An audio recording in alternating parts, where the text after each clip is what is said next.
Good morning, good afternoon, good evening, wherever we're viewing from. All of the above. This is Laura Thompson with TAN TV, Yes. the African American Network, where we have a local feel with the global reach, and you're tuned into the coffee break. I need to say that this guy right here is a phenomenal person. All of us know him, or a lot of us do, and if you don't know him, you're getting ready to know him.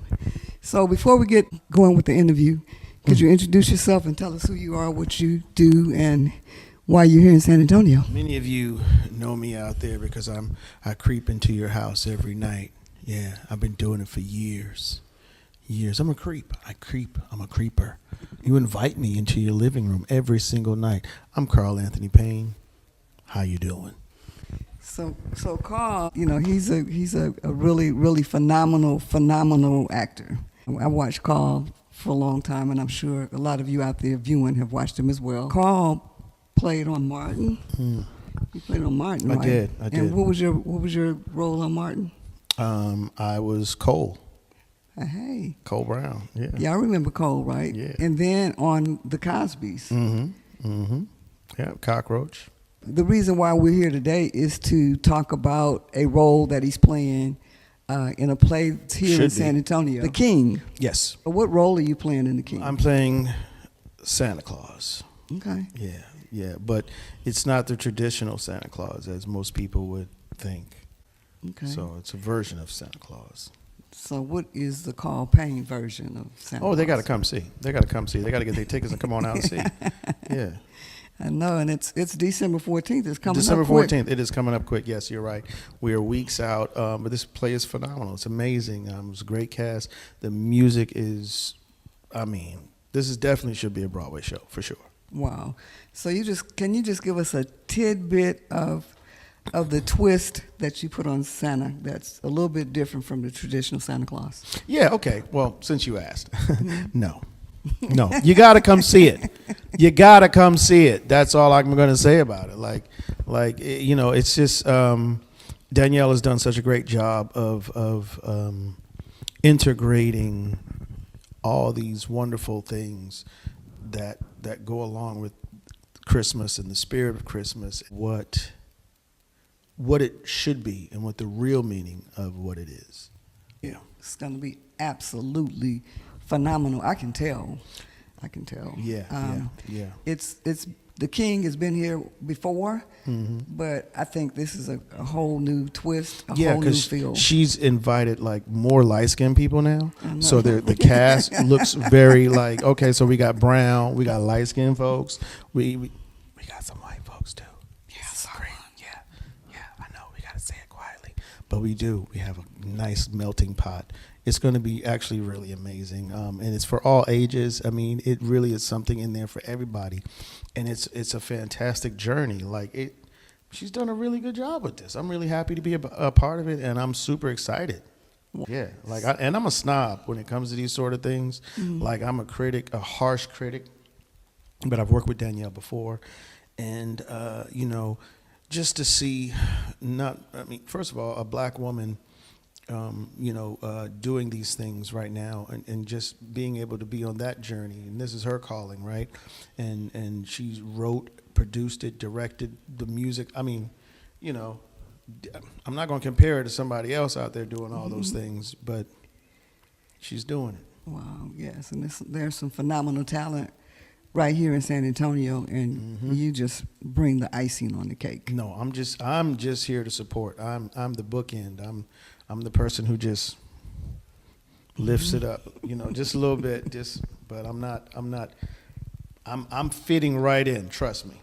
So without telling what your role is going to be and what you're going to bring to the audience, what can people in San Antonio expect from this play? The people of San Antonio, I think what they'll walk away with is a new perspective and a renewed perspective and a renewed joy, and a renewed reverence for this time of year and just in general what it means to be filled with the spirit of Christmas. Wow. Does that make sense? What I'm saying? It does. It Yeah. does. And what I think is, it'll give you the feeling of the spirit of Christmas, Yes.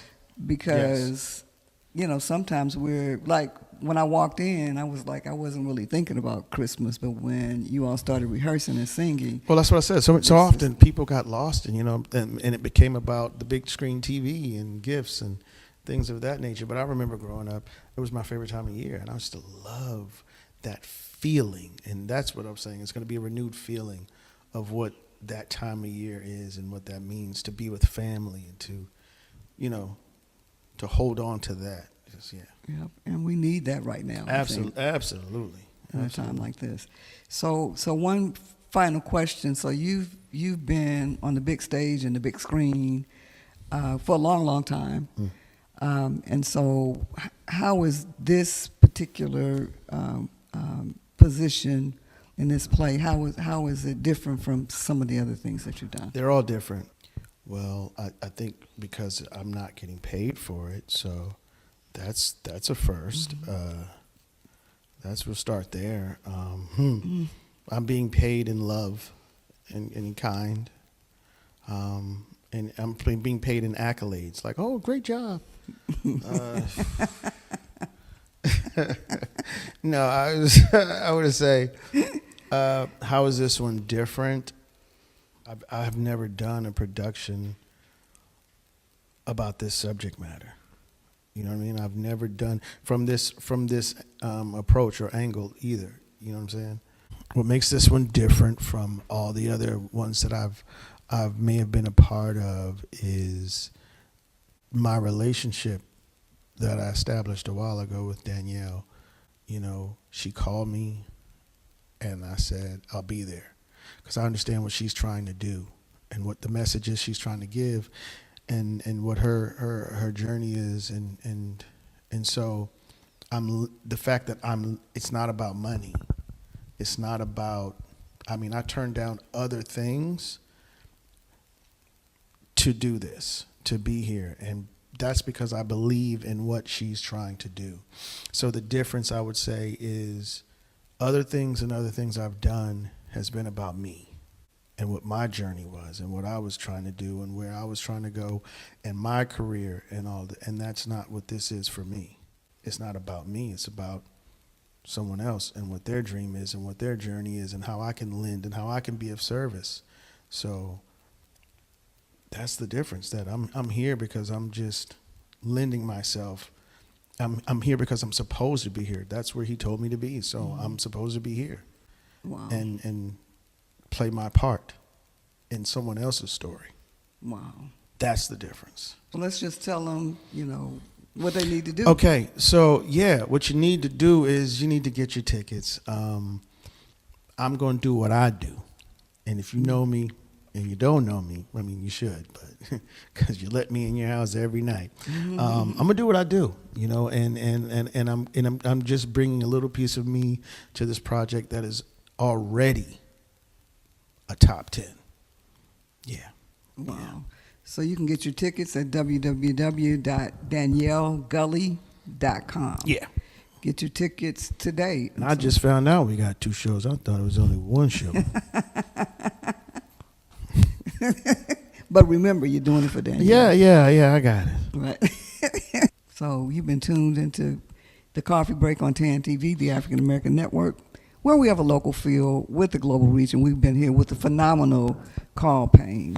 Thank you. I didn't know what TAN stood for. I thought it was, because it's a TAN network. I was like, oh, because she's light skinned, it's a TAN. It's not as black as BET or Right. the black, because Black African Network, that would be redundant. Ban. Yeah, Right. But I get it. Okay, TAN with 2 A's. TAN with 2 A's. The African American Network. Yep, that does make sense. Yes, I'm a little slow.